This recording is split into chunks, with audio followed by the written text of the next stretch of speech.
sol da liberdade em raios lúcidos brilhou no céu da pátria nesse instante. Superior, nessa igualdade conseguimos conquistar com braço forte. Em cruzeiro, com liberdade desafia o nosso peito a própria morte. A pátria amada, idolatrada, salve, salve Brasil, um sonho imenso, raio vívido de amor e de esperança a terra desce. Sem teu formoso céu risonho e límpido a imagem do cruzeiro resplandece. Gigante pela própria natureza, estrela sorte pálido colosso, e o teu futuro espelha essa grandeza. Terra dourada, entre outras vidas que Brasil a pátria amada, dos filhos deste sol mais gentil, pátria amada Brasil. Deitado eternamente em berço esplêndido, ao som do mar e à luz do céu profundo, fulguras o Brasil, florão da América, iluminado ao sol do novo mundo. Do que a terra mais ardida, teus risonhos lindos campos têm mais flores, nossos bosques têm mais vida, nossa vida no teu seio mais amor. Pátria amada, idolatrada, salve, salve Brasil de amor eterno, seja símbolo lá para o teu centas estrelado, e diga o verde louro desta flora, mas no futuro e glória do passado, os seres da justiça cada forte, verás que o filho teu não foge à luta, nem tem ninguém te adora a própria morte. Terra dourada, entre outras vidas que Brasil a pátria amada, os filhos deste sol mais gentil, pátria amada Brasil.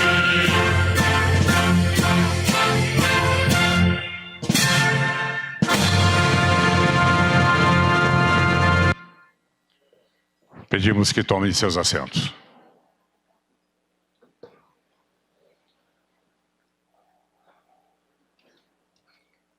Senhoras e senhores, para uso da palavra o ministro de Estado da Cidadania, Onyx Lorenzoni.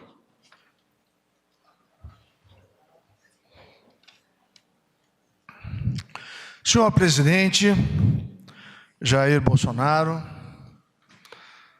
senhora Michele Bolsonaro, primeira-dama do Brasil, ao vice-presidente Hamilton Mourão, senador Davi Alcolumbre, presidente do Senado Federal, deputado Rodrigo Maia, presidente da Câmara dos Deputados, nosso comandante, ministro de Estado, chefe da Casa Civil Braga Neto, ministro Paulo Guedes, da nossa economia, e um dos idealizadores desse programa que nós vamos fazer a prorrogação no dia de hoje, ministro Jorge, da Secretaria-Geral, presidente da Dataprev, Gustavo Canuto, presidente da Caixa, amigo Pedro Guimarães, senhoras e senhores, deputados, deputadas, senadores, senadoras que aqui estão. Quero começar, presidente, com Mateus 25. Pois eu tive fome e vocês me deram de comer. Tive sede e vocês me deram de beber. Fui estrangeiro e vocês me acolheram. Necessitei de roupas e vocês me vestiram. Estive enfermo e vocês cuidaram de mim. Estive preso e vocês me visitaram. Então os justos responderam ao Senhor: Senhor, quando te vimos com fome te demos de comer, com sede te demos de beber? Quando te vimos como estrangeiro e te acolhemos, ou necessitado de roupas, e o vestimos? Quando te vimos enfermos ou preso e fomos te visitar? O Senhor respondeu: digo a verdade, o que vocês fizeram a algum dos meus menores irmãos, a mim o fizeram. Gente, O auxílio emergencial só foi possível, em primeiríssimo lugar, porque nós passamos, ministro Paulo Guedes, por 2019, aonde o governo Bolsonaro organizou a casa. Vínhamos de 6 anos de déficit, de baixo crescimento do PIB, numa herança terrível. E lá em 2009, a redução da máquina, os níveis hierárquicos, a digitalização do governo, a reforma da Previdência com auxílio do Congresso Nacional, que permitiu a vitória do país chamado Brasil. De recuperar, como vimos, presidente Bolsonaro, lá na China, na Rússia, na Arábia, nós vimos o quê? A recuperação do respeito internacional, ministra Tereza e ministro Tarcísio, ao país chamado Brasil. E no ano passado, no programa de parceria de investimentos, mais de R$500 bilhão foram arrecadados, na crença do investidor interno e externo de que o Brasil tinha presente e tinha futuro, e tem futuro. E foi isso que permitiu, ministro Paulo Guedes, que esse programa pudesse ser implementado. Imagina 2020, com essa pandemia, sem que nós tivéssemos colocado, como colocamos, líder Vitor Hugo, o Brasil de volta no trilho, com equilíbrio e recuperado a condição da economia brasileira e do próprio governo brasileiro. Sempre é bom lembrar o que os governos de esquerda fizeram com o Brasil e o povo brasileiro. Foi quase uma tragédia no Brasil. E isso nunca pode ser esquecido, para que jamais se repita.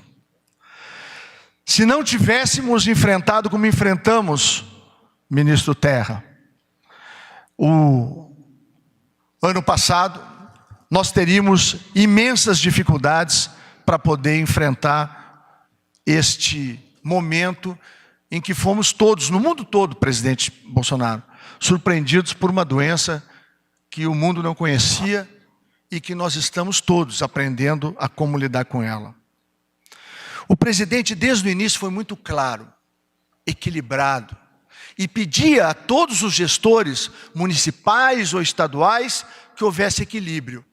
E não faltaram, líder Baleia, recursos para a saúde brasileira, general Pazuello, para ter o SUS em boas condições, os estados atendidos, os municípios com recursos para poder enfrentar a pandemia e preservar a saúde dos brasileiros.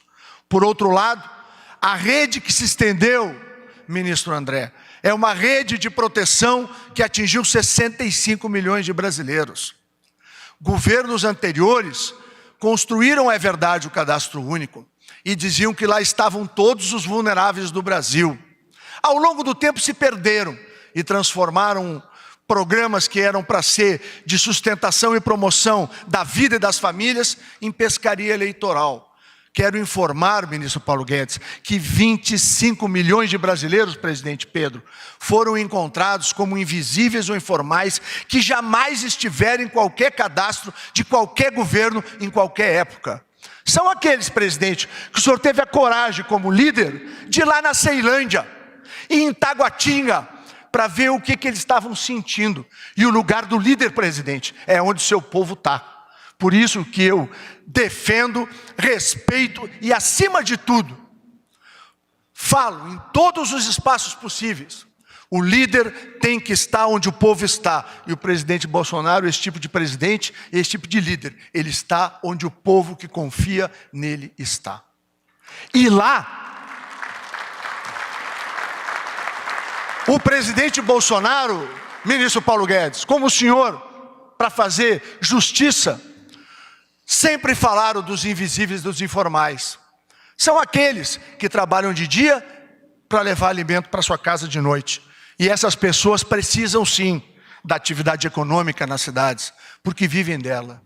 O que o presidente sempre pediu, e foi agredido por isto, é que houvesse o equilíbrio entre cuidado com a saúde, a preservação da vida, a atenção aos grupos mais vulneráveis, presidente Gustavo. Mas nunca esquecer que a fome, a miséria e o desemprego, Eu vou repetir essa tríade maldita latino-americana. Fome, miséria e desemprego mataram mais na América Latina nas últimas 2 décadas do que qualquer epidemia. E era isso. Com o seu grande coração, presidente, com a sua bondade, mas com a sua determinada paixão pelo povo brasileiro, que o senhor de maneira irresignada enfrentou a tudo e a todos, para chamar a atenção que o país Brasil precisava de equilíbrio entre a saúde e o presente e o futuro das pessoas e das famílias. Chegamos a 65 milhões de pessoas, estamos aqui para anunciar pelo presidente que, cumprindo o que o Congresso Nacional nos determinou, presidente senador Davi Alcolumbre do Congresso Nacional, de que poderia o Poder Executivo, por ato do Poder Executivo, prorrogar as 3 parcelas emergenciais, e é o que o presidente, senhora Michele, está fazendo hoje, para garantir por mais 2 meses a continuidade de um programa que foi essa grande rede de proteção que permitiu, junto com o BEM, que é o benefício emergencial para aqueles que têm contrato de trabalho, que nós preservássemos, Bianco, mais de 10 milhões de empregos formais e, ao mesmo tempo, estendêssemos essa rede de proteção a 65 milhões de brasileiros. Eu concluo aqui, presidente, falando algo muito relevante. Porque, como sempre, a extrema imprensa noticia os problemas, e é importante que faça assim. Nós somos humanos, reconhecemos com humildade que temos que trabalhar mais e mais e mais e melhor, e vamos a cada parcela que nós vamos mandando para a Caixa, que nós vamos fazendo a conciliação junto com a Dataprev, nós vamos melhorando os nossos processos. E é importante dizer, até porque o TCU vota amanhã uma primeira análise feita do auxílio emergencial.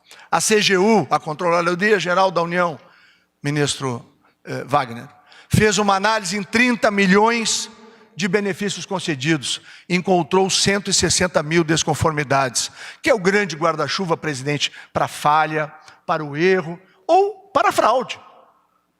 Os americanos, o sistema de pensão americanos, que paga quase 80 milhões de pensões ao mês, eles levaram 3 décadas para construir um sistema que é considerado o mais seguro do mundo, doutor Bianco. E eles aceitam como 0,82 as inconformidades, pois o número que foi encontrado no pareamento com a nossa CGU foi de 0,5, presidente.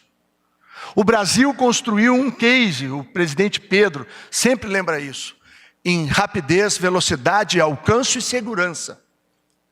Temos falhas? Temos sim, mas como o senhor sempre nos determina, com humildade e com trabalho, a gente trabalha mais do que fala. Mas tem momentos como esse, que é importante lembrar sim, o esforço feito pela Dataprev, o esforço feito pela Caixa, o esforço feito pelos Correios, que está nos ajudando com aqueles que fazem hoje, que não têm acesso ao meio digital, fazem o requerimento assistido pelos funcionários do Correio, e quero fazer um agradecimento também à Defensoria Pública da União, porque nós estamos hoje fazendo a contestação através de toda a estrutura da Defensoria Pública da União para que o auxílio emergencial chegue a todos. Por fim, o meu agradecimento ao empenho das equipes da Dataprev, da Caixa Federal, dos Correios, da Economia. Agradecer muito, Bianco, ao doutor Guaraniz, a todo o time comandado pelo ministro Paulo Guedes, da dedicação e do desvelo para que aqui nós tivéssemos. Agradecer muito o ministro Jorge pela parceria de todos os momentos. A equipe da SAGE foi incansável para nós que pudéssemos estar dando mais esse passo. E por fim, presidente, fica aqui o registro de que a sua determinação, o seu amor pelo Brasil, e a frase com que o senhor nos comanda nesse programa é: ninguém fica para trás. E o que a gente pode dizer, com a cabeça erguida, com o coração em Deus, de que nenhum brasileiro e brasileira fica para trás quando o presidente dessa nação é Bolsonaro. E obrigado, meu Deus, por ter permitido que neste momento estivesse para enfrentar esta doença, nessa quadra importante da vida brasileira, um homem, um ser temente a Deus, e um soldado eternamente apaixonado pelo seu país, e que se dedica de corpo e alma a fazer as mudanças que esse país espera, torce e precisa. Obrigado, presidente Jair Bolsonaro.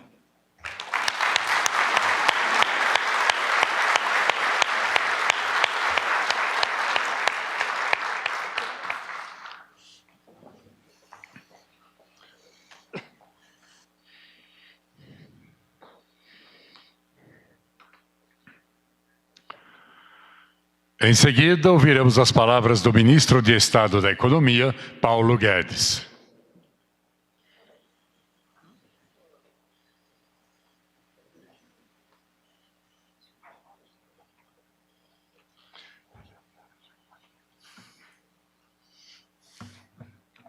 Boa tarde a todos.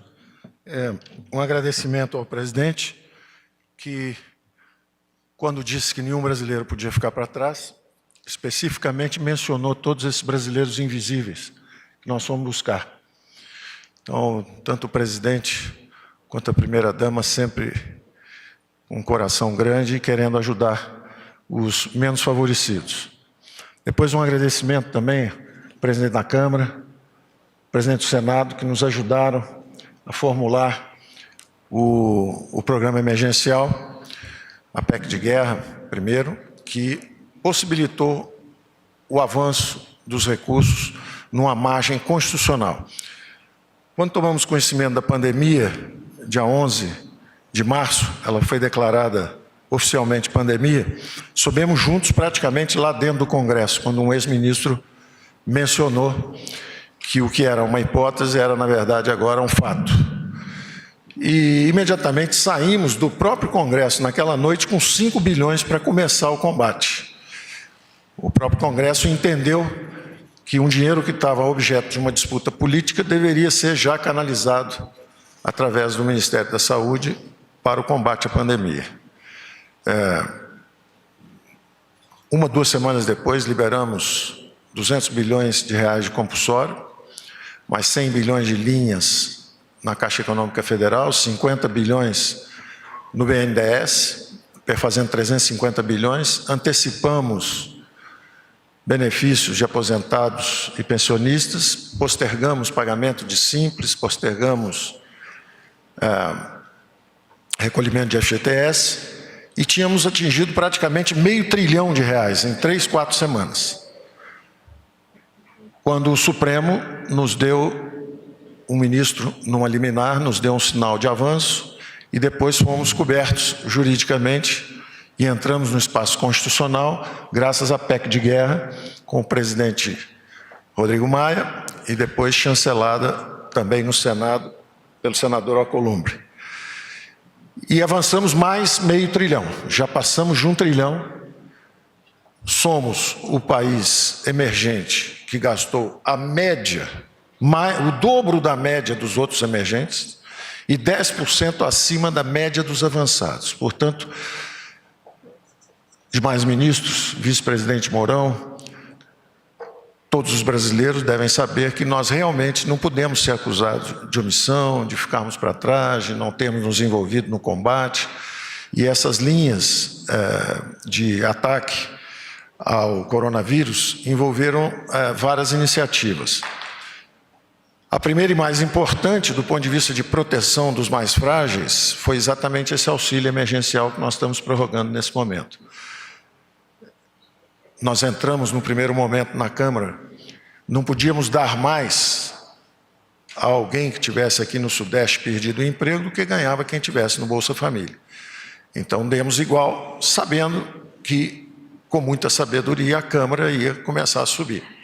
E subiu, foi até 500, quando então o próprio líder do governo ligou para o presidente, me perguntaram se dava para ir para 600, porque o presidente queria avançar mais ainda. E nós dissemos sim, graças à PEC, que permite que isso saia do teto de gastos e que seja algo emergencial. Então, esse ano, nós realmente avançamos com esses mais 150 bilhões para ajudar os desfavorecidos, os invisíveis. Descobrimos 38 milhões de invisíveis, brasileiros que nunca pediram ajuda ao Estado e estão andando por aí, seja a faxineira, seja o jovem que serve refrigerante ou vende refrigerante na rua, ou a garrafa de água mineral, nos sinais de trânsito aqui tem gente vendendo bala, não é? São pessoas que nunca precisaram do Estado, lutam diariamente para a sua própria sobrevivência e não estavam cobertos por nenhum programa social. Então, chegamos a 60 milhões de brasileiros, quando somos 20 e poucos milhões do Bolsa Família, com esses quase 40 milhões de invisíveis que descobrimos. Entre esses invisíveis deve ter 8 a 10 milhões de realmente desfavorecidos, e os outros 30, dos 38 milhões, são lutadores, são autoempregados, são empregados trabalhadores por conta própria. E nós vamos lembrar dele já já, quando sairmos, nos próximos 2, 3 meses, com mais medidas de apoio para a geração de empregos. Já estamos conversando isso com o nosso presidente e estamos desenhando os planos de saída da crise. Mas o importante é que, além desses 150 bilhões que foram diretamente para o bolso do povo brasileiro, vieram mais 150 bilhões através de estados e municípios, num acordo que fizemos também com a Câmara e com o Senado. E esses recursos foram transferidos. Num primeiro momento, 8 bilhões transferidos fundo a fundo, quer dizer, do Fundo Nacional de Saúde diretamente para estados e municípios, depois mais 2 bilhões para o Sistema Único de Assistência Social, depois mais 16 bilhões do Fundo de Participação de Estados e Municípios, quer dizer, recursos que, apesar da nossa receita ter desabado, nós mantivemos o nível de transferência de recursos para estados e municípios. E assim por diante, rolagem de dívida, de juros e principal, que venciam com bancos públicos, com a União, quer dizer, todo o apoio que nós podíamos dar, sem comprometer a criação de uma nova Lei Candir, pela qual nós nos obrigássemos a pagar. E se a pandemia durasse 1 ano, 2 anos, 3 anos? Se o Brasil caísse em L e ficasse numa profunda depressão, a União não poderia se responsabilizar pela queda do ICMS e do ISS, 5 mil municípios, mais 26 estados e o Distrito Federal. Teria sido uma irresponsabilidade financeira nossa e teria sido também um incentivo perverso. Então, nós conseguimos o acordo com a Câmara e com o Senado justamente para fazer esse outro programa que chegou a 150 bilhões para estados e municípios. Então, 500 infraconstitucionais, mais 300 bilhões já no espaço constitucional, 800. Um programa de 51 bilhões, que foi o programa do nosso secretário Bianco, que é a preservação de emprego, foi citado aqui, um programa extraordinariamente bem sucedido e relativamente barato dentro dessa chuva de recursos que foi a necessidade de enfrentar o coronavírus. Um programa pelo qual, se você mantém o emprego, renegocia o salário, a União entra e suplementa uma parte dessa redução salarial. Com isso, nós preservamos 10 milhões de empregos no momento em que, nos Estados Unidos, um país mais avançado e mais rico, 30 milhões de empregos foram destruídos. 30 milhões de pessoas foram demitidas lá, enquanto aqui nós preservamos 10 milhões e o desemprego aberto no setor formal foi de pouco mais de 1 milhão. Então, foi um programa extraordinariamente bem sucedido. Lançamos também as linhas de crédito para pagamento de capital de giro de empresas que mantivessem o emprego. A necessidade de capital de giro triplicou, quadruplicou nesse período, porque interromperam-se os pagamentos. Então, por mais que surgisse, e por mais que os programas expandissem crédito, há ainda até hoje uma insatisfação e um senso de desempenho insatisfatório da nossa parte também. Nós não estamos satisfeitos ao ouvir que o dinheiro não chegou na ponta ainda. Então, nós seguimos criando programas de crédito adicionais. Lançamos um programa em que a Receita Federal, pela primeira vez, chamou 3 milhões e 200 mil brasileiros, empresários simples, que pagam um imposto simples. A Receita está dizendo: passe no banco de sua preferência, como você sempre foi um bom pagador de impostos, não se deixe abater, pegue 30% do seu faturamento médio mensal, porque nós vamos financiar durante a crise. Então, esse programa acaba de sair, está sendo bem sucedido, está indo muito bem, o dinheiro está começando a chegar na ponta. Além disso, lançamos também o FGI, que é um outro programa de 20 bilhões, esse primeiro que eu falei é de 15,9 bilhões, lançamos um outro de 20 bilhões agora para pequenas e médias empresas. O primeiro é para microempresas e pequenas empresas. Esse outro é para pequenas e médias empresas. Então nós fazemos, e agora, semana passada, o presidente do Banco Central pegou um dinheiro esterilizado, que vinha de créditos tributários antigos, e em vez desse dinheiro ficar esterilizado, ele pode ser posto em circulação, desde que endereçado justamente aos pequenos e médios. Então, ou o dinheiro fica esterilizado, sem retorno para o banco, ou ele pode pegar aquilo desde que ele coloque nas pequenas e médias. São mais 100 bilhões potencialmente que vem por aí. Então, nós estamos fazendo o que é possível. Evidente que nós saímos do trilho. Nós estávamos no trilho das reformas, começando a decolar em janeiro, fevereiro.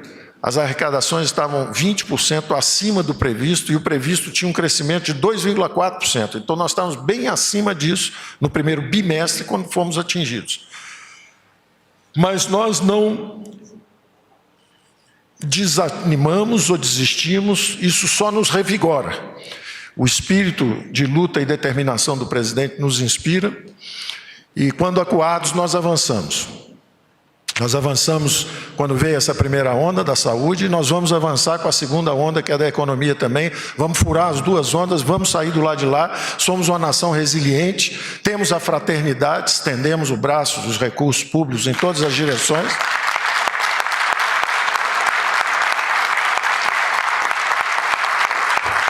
O nosso déficit, como proporção do PIB, vai para 15, 16, 17. Não interessa. Como o presidente disse, não vão faltar os recursos para a saúde. Agora, interessa muito o ano que vem. Esse ano foi um ano de despesas extraordinárias. Não há problema.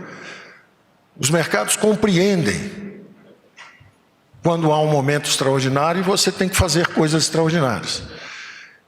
Então, o fato de você gastar muito esse ano não quer dizer que nós saímos do nosso trilho. Quer dizer apenas que nós fomos derrubados, estamos tontos, estamos no meio do tiroteio, da fumaça, mas temos a bússola na mão, vamos nos levantar e vamos voltar para o curso.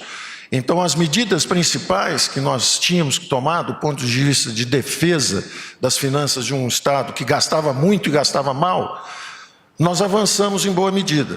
A reforma da Previdência, eram 750 bilhões, crescendo 50, 60 bilhões todo ano, era a primeira torre desse inimigo a ser derrubada. Esse inimigo é o descontrole dos gastos públicos. Nós derrubamos a primeira torre.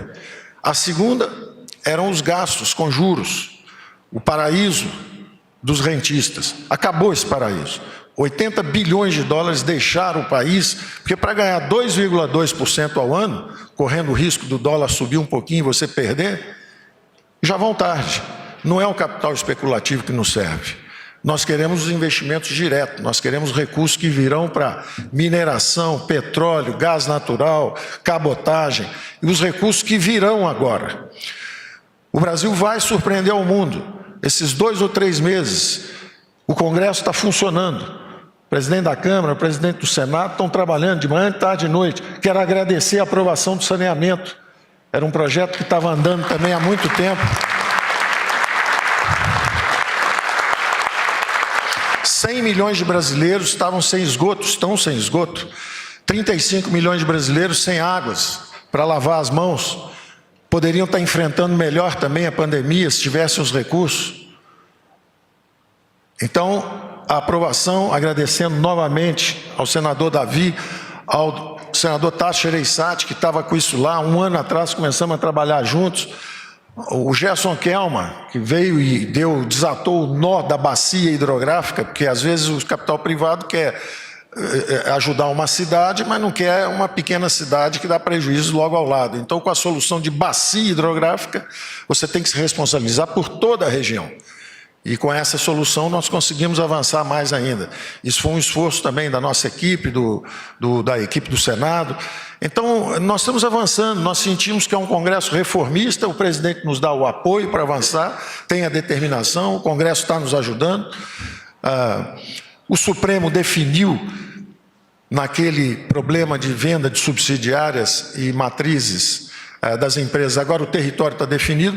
Então, os próximos 2, 3 meses são de uma coluna de social, que nós saudamos exatamente nesse momento, estendendo essa camada de fraternidade por mais oficialmente 2 meses de R$600, isso é o que a lei permite, mas se nós tivermos, inclusive, percepção quanto à possível duração um pouco mais extensa ou não dessa crise, nós podemos perfeitamente pegar os 2 pagamentos de 600, mas fasear de uma forma que você cubra 3 meses. É mais inteligente. E atendamos, portanto, estávamos em 600, podemos fazer um pagamento de 500 no início do mês, 100 no final do mês, com logo 300 logo depois, ou seja, fica uma prestação de 500, outra de 400 logo depois e outra no fim do mês de 300. Você acaba cobrindo 3 meses com 500, 400, 300. Esse era o desejo do presidente, o pensamento que o presidente teve. Ficamos com poucos recursos, mas temos que estender isso ao máximo, cobrir o máximo de período. Cobrir o máximo.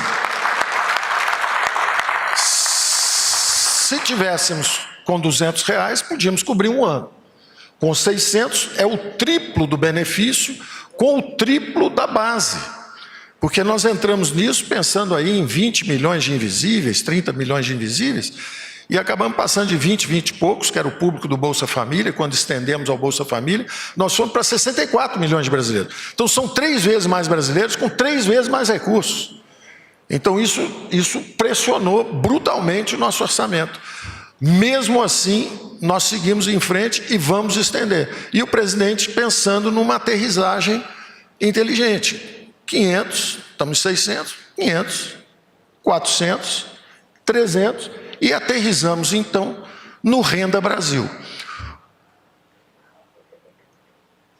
O Bolsa Família foi uma fusão de 3 ou 4 programas. Tinha o Bolsa Escola, tinha 2 ou 3 programas sociais que foram focalizados nos mais pobres e aprofundados. Ora, podemos fazer o mesmo, vamos focalizar 2 ou 3 programas e criar a renda de cidadania, o Renda Brasil, acima desse nível que está aí. E, ao mesmo tempo, vamos criar o verde e amarelo. O verde e amarelo são esses 30 milhões de brasileiros que estão por aí rodando, que só querem o direito de trabalhar sem serem impedidos pelo governo. Porque quando você coloca muitos impostos sobre folha de pagamentos, o que acontece é o desemprego em massa. Então, nós estamos fazendo, na verdade, é criar um universo onde nós vamos dignificar o trabalho, criar uma rampa de ascensão social. Qualquer brasileiro que cair, recebe o Renda Brasil. Mas ele tem o direito de se levantar e começar a trabalhar a qualquer salário que ele consiga e até chegar de novo à CLT. Hoje tem a CLT, que é o céu para alguns, mas com muito desemprego, e tem esse inferno do anonimato. Então, nós estamos pensando em imposto de renda negativo, estamos pensando em crédito para microempreendedores, nós estamos pensando numa série de coisas que certamente trabalharemos junto com a Câmara e com o Senado. Já estamos conversando com o presidente da República, ele analisa e fala, isso aqui sim, isso aqui não, isso aqui sim. Estamos analisando isso nos espera 2, 3 meses à frente. O que fazemos enquanto isso, nesses próximos 2, 3 meses? Além dessa coluna social que nós estamos construindo, emprego e renda, emprego e renda. Então vem aí justamente esse verde e amarelo para gerar milhões de empregos e vem aí o trabalho do Congresso, que começou com saneamento e nós esperamos que siga destravando todas as fronteiras de investimento do Brasil. Nós vamos surpreender o mundo. Nós estamos, enquanto acham que nós estamos aqui só em casa, nós estamos em casa, o Congresso, digo nós, é o Congresso, o presidente, estamos trabalhando para destravar essas fronteiras de investimento. Então vem saneamento, cabotagem, gás natural, petróleo, vamos destravar as fronteiras de investimento brasileiras. Em 2 ou 3 meses nós podemos criar um espaço de ampliação de investimentos brutal para frente, que é o que nós devemos fazer. Vamos aproveitar esses 2, 3 meses e transformar o ambiente regulatório brasileiro. Eu tenho certeza que a nossa saída da crise vai ser muito mais rápida se tiver desbloqueado esse horizonte de investimentos. Então, essa tem sido nossas conversas com o presidente, com o Senado, com a Câmara de Deputados. Vários projetos estão lá, alguns estão chegando ainda, e vamos retomar assim que depois desse período que agora é uma questão que foi delegada pelo Supremo Tribunal a prefeitos e governadores, o presidente deu o alerta lá atrás, olha, a segunda onda pode ser muito grande, depende do nosso comportamento. Então, agora, prefeitos e governadores é que estão com a responsabilidade de dizer quando é que é a volta segura ao trabalho, mas enquanto isso está sendo elaborado, nós temos que ir melhorando o ambiente de negócio para destravar a fronteira de investimentos. Então, eu acho que em 2 ou 3 meses nós teremos um horizonte bastante claro de se o Brasil vai ficar preso na pandemia e no desemprego e na miséria, como muita gente está dizendo que vai, ou se ele vai sair, como eu acho que vai, mais rápido e surpreendendo outros países que estão gastando menos do que nós gastamos, como percentagem do PIB. Talvez só os americanos tenham gasto mais do que nós, porque somos a nação mais forte do mundo. Então nós nos esforçamos bastante, mas o mais importante é que nós temos o compromisso de no ano que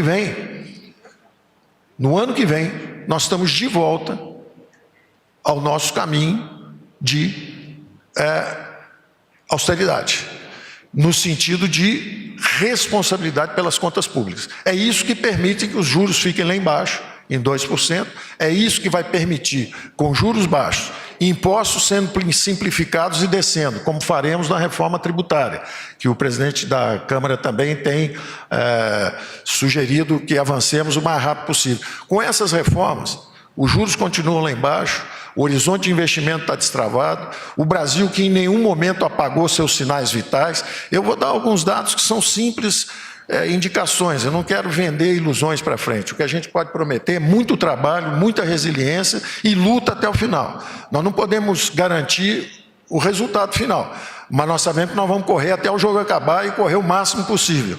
E achamos que vamos ganhar, porque os dados que começam a surgir agora são de que o fundo do poço foi em abril, o fundo do poço econômico.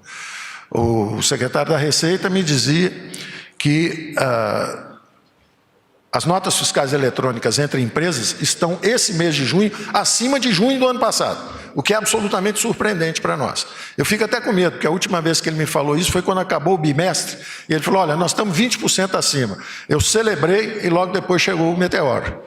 Então, quando ele chegou ontem, ele falou, está indo muito bem. Eu falei, não fala mais nada não, deixa, vamos esperar, porque eu fico com medo de ser boa demais a notícia. Da mesma forma, me dizia o ministro Bento que o consumo de energia está só 4% abaixo do mesmo mês do ano passado, certo, ministro?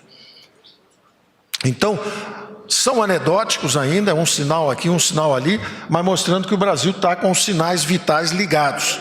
A super safra da ministra Tereza, o trânsito livre nas estradas do ministro Tarcísio, a safra chegou, a comida está lá, os brasileiros têm os recursos, a massa salarial brasileira subiu. Isso é algo que nós podemos falar, presidente. Desabaram as atividades, 38 milhões de pessoas foram para casa recebendo auxílio emergencial, mas a massa salarial subiu. Então, apesar da queda nos salários, apesar da queda no emprego, o auxílio emergencial foi tão potente que a massa salarial subiu. Ou seja, o Brasil está respirando, está só hibernando, é o urso hibernando. Quando ele sair, vai sair para caçar de novo, vai sair forte. Então não podemos desanimar, vamos manter o ritmo de trabalho, vamos acelerar as reformas, o que era necessário fazer antes ficou mais urgente ainda, como saída da crise. Então eu agradeço a todos, vamos manter a saúde de todo mundo, mas vamos manter a energia vital também, porque o Brasil vai atravessar as duas ondas. Obrigado.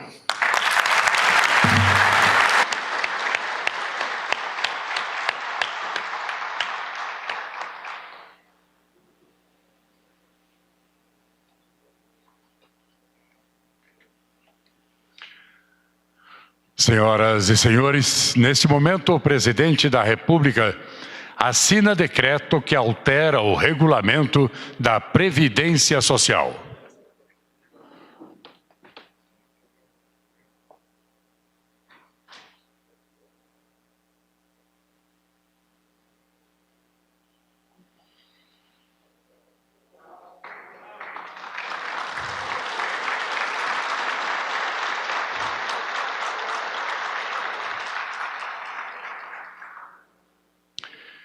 e o decreto que prorroga o período de pagamento do auxílio emergencial.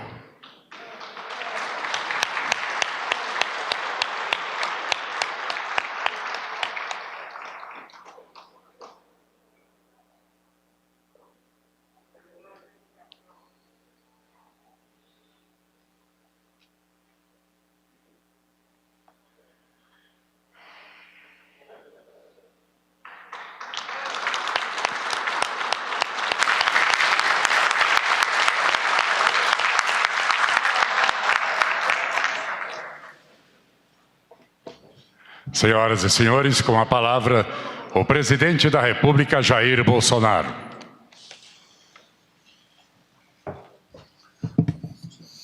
Um trio de peso.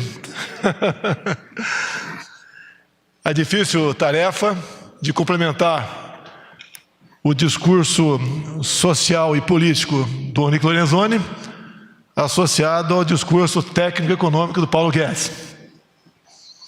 Estou muito feliz com essa equipe que eu tenho de ministros. Obrigado a vocês, bem como aos demais 21 ministros. Prezado Davi Alcolumbre, presidente do Senado, prezado Rodrigo Maia, presidente da Câmara, é uma satisfação tê-los aqui. É um sinal que juntos nós podemos fazer muito pela nossa pátria. Vocês estão aqui hoje, se Deus quiser, estaria semana que vem, lá no nosso Congresso Nacional, sancionando um projeto de lei que altera o Código Nacional de Trânsito, onde a carteira de motorista passa da validade 5 para 10 anos, bem como a majoração do número de pontos para perder a carteira de 20 para 40. Isso é muito bem-vindo junto aos caminhoneiros, aos motoristas de ônibus, de táxi, aplicativos, entre outros. Se Deus quiser, outros momentos teremos juntos para o bem de todos nós. O Onyx falou que eu estive em Ceilândia, Taguatinga. Sim, mas em muitos mais locais eu estive. Não desafiando quem quer que seja, mas levando coragem, mostrando ao povo humilde que tem um presidente que quer estar no meio deles, quer enfrentar os problemas ao seu lado. Eu quero convidar, a partir de agora, o Alcolumbre e ao Maia, na próxima viagem minha, como tive o prazer de estar agora há pouco em Araguari, e ao retornar pousamos num pequeno vilarejo, de forma inopinada. Tinha umas 30 casinhas lá. E vimos muita gente humilde.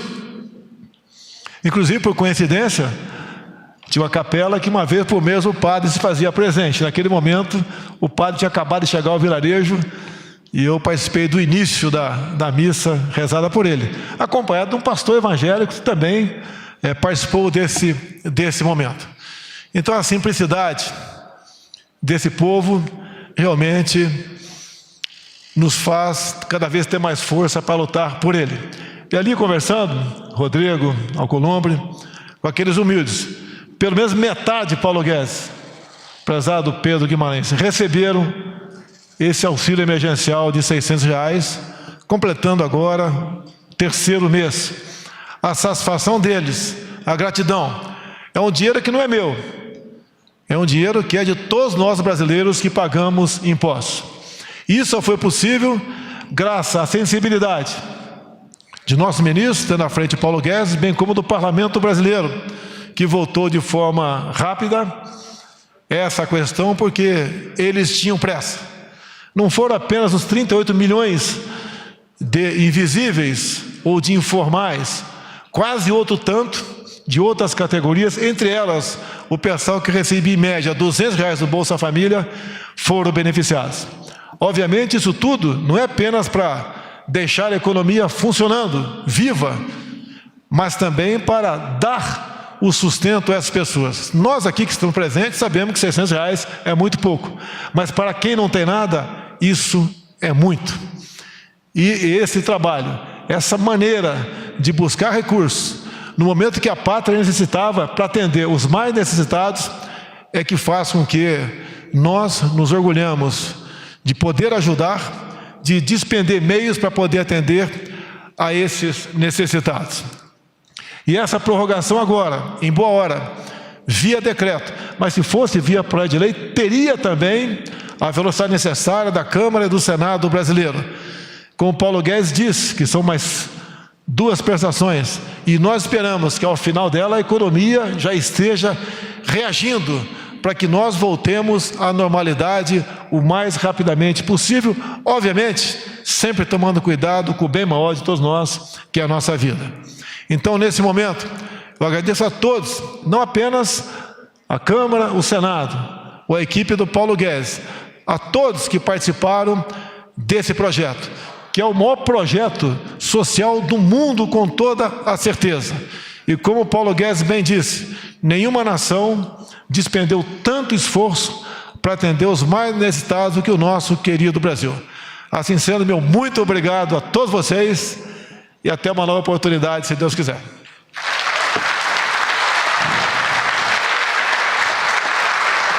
Está encerrada esta cerimônia.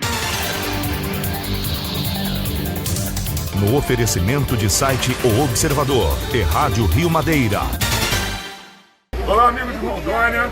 Estamos aqui no Palácio Rio Madeira hoje, fazendo a entrega de viaturas para a Polícia Militar, para a Polícia Civil, para a Politec, para o Corpo de Bombeiros.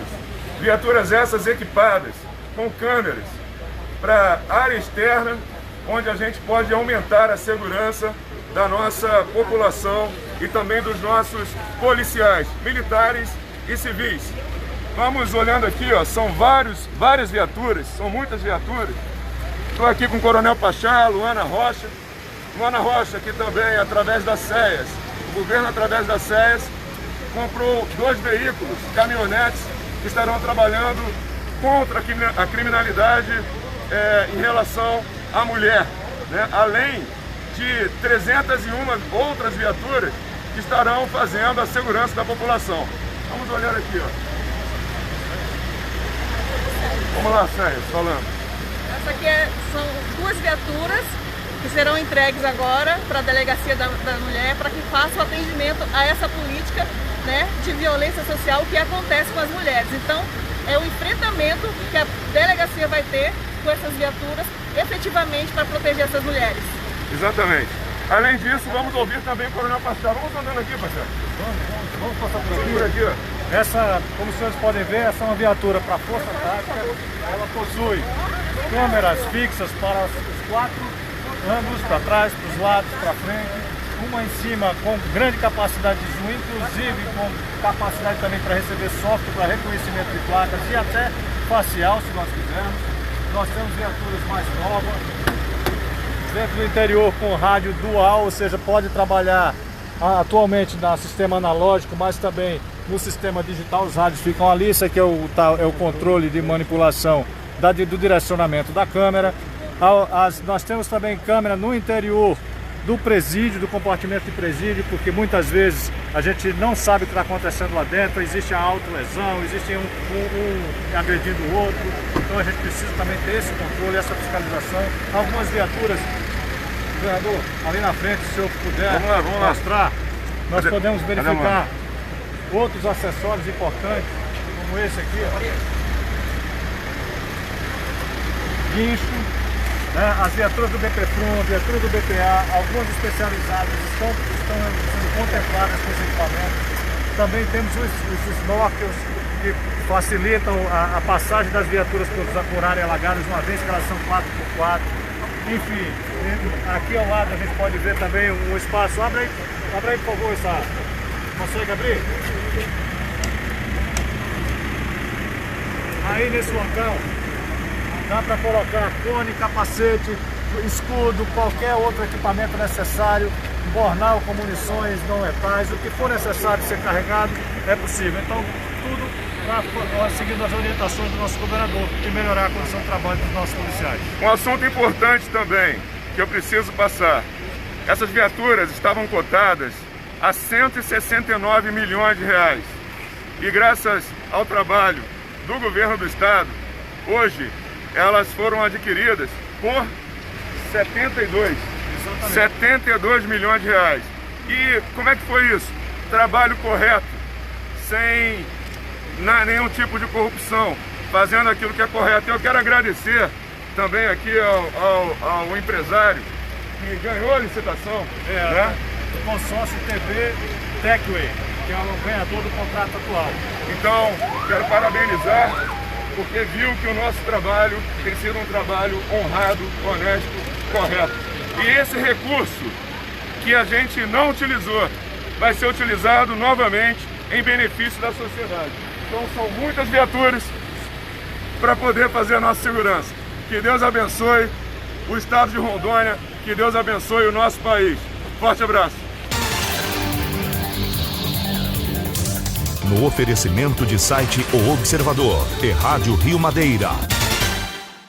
Na última sexta-feira, a equipe técnica do governo do estado de Rondônia esteve no município de Ji-Paraná, promovendo ações estratégicas que visam beneficiar a população da região. O governador Marcos Rocha visitou a Escola Estadual Professor Edilce dos Santos Freitas, que recebeu reformas na estrutura. A gente sabe que a gente quer ver uma estrutura adequada para poder funcionar, né? A gente quer que os alunos eles tenham o respeito, os professores também. Além dessas reformas, nós temos recebido também móveis, equipamentos, né?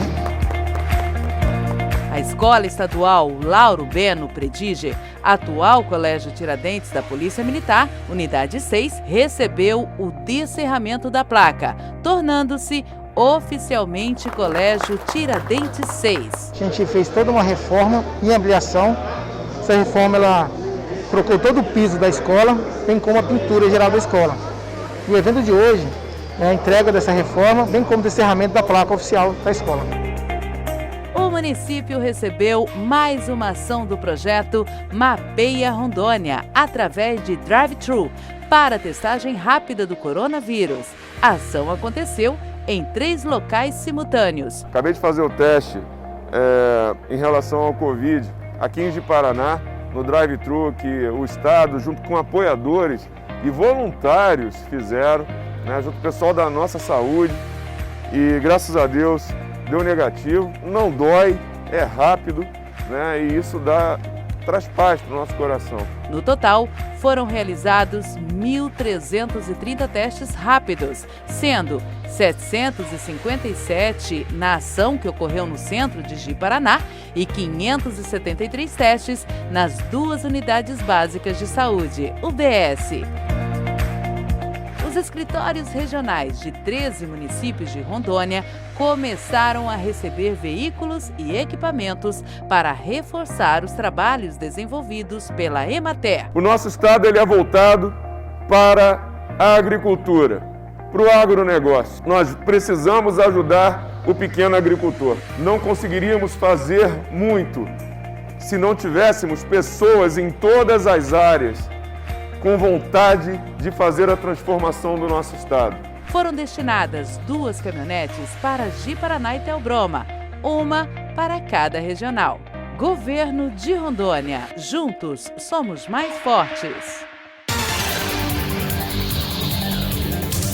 No oferecimento de site O Observador e Rádio Rio Madeira.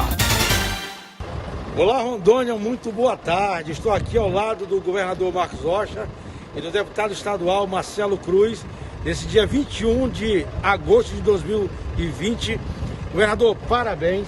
Eu estou aqui muito honrado como deputado estadual.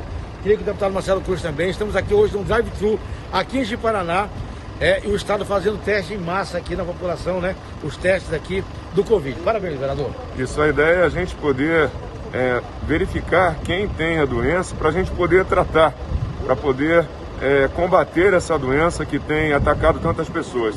Eu sei que às vezes tem boatos dizendo que quer poder fazer o teste para poder fechar comércios. Não é nada disso, pelo contrário. O estado de Rondônia trabalhou sempre no sentido de evitar fechar os comércios, que a gente sabe que isso é importante para a economia do estado e para a economia das famílias, né? Então o objetivo aqui é salvar vidas, garantir que as pessoas tenham acesso à medicação e assim poder fazer o tratamento adequado. Parabéns, Marcelo. Parabéns, governador, e Deus lhe abençoe cada vez mais com essas suas ideias maravilhosas que o nosso estado só tem a ganhar. Estamos falando diretamente da cidade de Ji-Paraná, Rondônia. É o drive-thru do governo do estado de Rondônia que vai começar já às 9 horas da manhã. Aqui em um posto desativado, o espaço tem que ser grande para poder manter-se o distanciamento social. Vocês viram ali imagens logo na entrada de vários veículos que estão aguardando. Deixa eu dar só um retorno aqui para vocês verem a quantidade de veículos. Olha que eu encontrei aqui o Gabriel da Juventude. Estamos ao vivo, Gabriel. O que podemos dizer, pessoal, aí de Ji-Paraná sobre o drive-thru? Vem cá, meu amigo, mostrar que é. Mas vai falando aí que estamos ao vivo. Drive-thru em Ji-Paraná, mais uma ação do governo do estado de Rondônia. Queremos agradecer ao nosso governador Coronel Marcos Rocha, secretário Fernando Massa, por mais um evento que vai ser um sucesso. Então você que é de Ji-Paraná, ainda dá tempo de vir para fazer o seu teste rápido. Depois sair, e se infelizmente acontecer de der positivo, você já sai com o kit do remédio, medicamento, né? Medicamento. Essa é mais uma ação do nosso governo do estado de Rondônia, Coronel Marcos Rocha. Estamos aqui presentes com a juventude voluntária. Os meninos, estamos com a juventude voluntária de Ji-Paraná e também de Ouro Preto do Oeste, que vieram para dar um apoio. Os jovens que estão nesse momento aí tão difícil, mostrando seu coração bom, solidariedade. Então a juventude voluntária também está presente aqui. Seja o céu, nosso secretário Jobson Bandeira aqui presente. E obrigado, Paulinho, tamo junto. Abraço a todos. Você que é de Ji-Paraná, ainda dá tempo de vir, corra! Tá bom, você ouviu aí o Gabriel da Juventude aí, a Juventude Voluntária. Bom dia, Lié Serrati, bom dia, Jéssica, bom dia, César Licore. Estamos falando ao vivo, diretamente de Ji-Paraná. O pessoal da CESAL aqui já estão reunindo, porque vai começar já o drive-thru do governo do estado de Rondônia. Governo de Rondônia, porque juntos somos mais fortes. Olha só, o pessoal estão em reunião aí, ouvindo as recomendações. Aqui, ó, vai ter uma equipe nessas mesas, onde quem entra lá com o seu veículo, não importa se seja carro, moto, bicicleta, e ali aquelas outras mesas, já vão fazendo os exames aqui nesse local. Ali mais gente recebendo recomendações. Aí deixa eu dar uma volta aqui, o espaço é grande, aí a pessoa sai por lá, aí ela vai dar a volta. Aí, para chegar naquele local bem ali, onde ela vai fazer a notificação para o Ministério da Saúde, né? Aí dali ela vai ir para lá, porque o espaço é muito grande. Falamos mais cedo com o seu Nélio, que é o secretário adjunto da CESAL. Aí a pessoa chega naquele lugarzinho ali onde sai o resultado do seu exame. Se for negativo ou positivo para a Covid, se for negativo, graças a Deus. Se for positivo, a pessoa sai com medicamento, tá bom? Olha só. Só lembrando que o drive-thru começa já às 9 horas, já tem inúmeros veículos aguardando ali, com o apoio do Exército Brasileiro, Braço Forte, Mão Amiga, com apoio também aí do Corpo de Bombeiro de Rondônia, tá bom? Que está ali trabalhando para manter o distanciamento social. É isso, ó, as equipes já estão indo para seus postos ali. O drive-thru vai já iniciar na cidade de Ji-Paraná, Rondônia. É isso, pessoal. Então, se você mora em Ji-Paraná, compartilha aí esse vídeo aí, para que as pessoas consigam se encontrar, tá bom? Governo de Rondônia, porque juntos somos mais fortes, tá bom, pessoal? Forte abraço.